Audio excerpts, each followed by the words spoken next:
Bonjour, chers Français. Aujourd'hui, le 14 juin 2022, le cabinet AFM Conseil, Alphonse Foudambala Conseil, vous présente sa note économique sur le premier quinquennat d'Emmanuel Macron.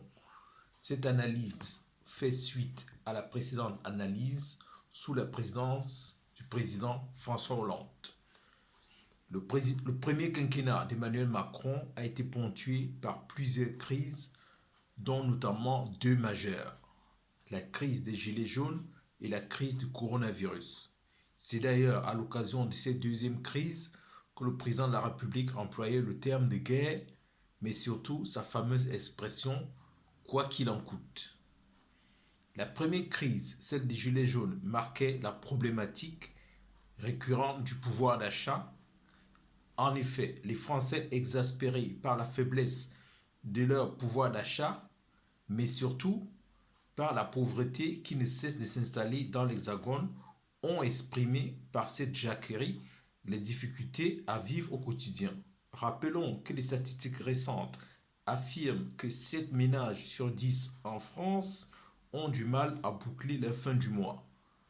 Le président décidait alors de sortir son chéquier et d'augmenter les bas revenus. Cette politique de financement de l'économie par des subventions fut salutaire et faisait alors taire la grogne.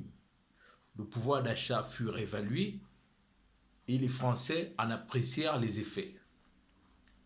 Mais cette décision marquait alors une fois de plus le mécanisme de financement de l'économie de manière artificielle, sans véritable planification, mais surtout non basée sur le potentiel de croissance du pays. Le budget de l'État le permettait tout de même et les revendications des Gilets jaunes furent estompées. La deuxième grande crise du premier quinquennat Macron est de loin l'une des plus graves dans l'histoire de la Ve République et même la plus redoutable sur le plan mondial, fut celle du coronavirus. Et la Banque centrale européenne fut sollicitée.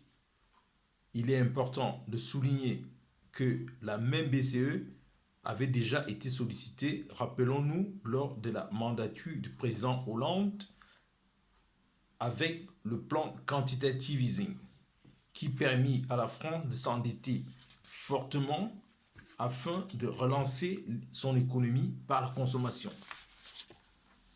Ce second tour auprès des banquiers centraux par le président Macron était on ne peut plus obligé et inéluctable car la crise du coronavirus était mondiale mais surtout touchait le cœur de l'économie française. De longs mois de confinement furent organisés avec à la clé une faramineuse facture à payer permettant de soutenir de nombreux manques à gagner de la vie des entreprises. Plusieurs centaines de milliards d'euros furent empruntés auprès de la BCE et reversés aux entreprises hexagonales.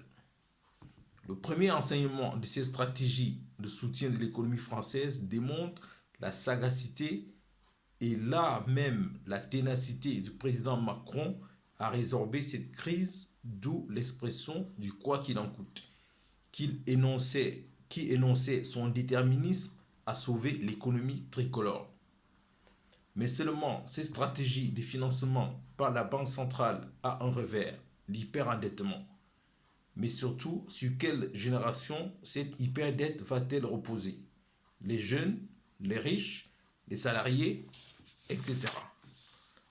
Dans tous les cas, il faudra bien rembourser ces dettes. Le deuxième enseignement que nous démontre cette analyse est de savoir si la France peut-elle encore se permettre un nouveau tour auprès des banquiers centraux. Quand nous savons que le président Macron faisait face à une crise naturelle et mondiale et qu'un nouveau passage auprès des banquiers centraux serait délibéré, mais surtout avec la remontée des taux annoncés par la BCE. Le troisième enseignement que démontre cette analyse est que tous les grandes banques centrales du monde ont financé les économies.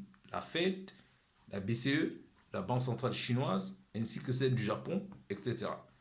Ce qui présente une situation généralisée de l'hyperendettement. d'où la nécessité de la réforme du système financier mondial, mais aussi la révision drastique de notre modèle économique planétaire pour un monde de plus de protection de l'environnement. Au moment où le président Macron négocie son deuxième quinquennat auprès du peuple français, le cabinet AFM Conseil, Alphonse Foudambala Conseil, lui souhaite bonne chance et réitère que cette analyse n'a aucune ambition partisane, mais seulement celle de soulever l'idée démocratique et surtout d'écouter et soutenir tous les observateurs économiques comme mon cabinet. Signé Alphonse Foudambala, président du cabinet AFM Conseil. Au revoir.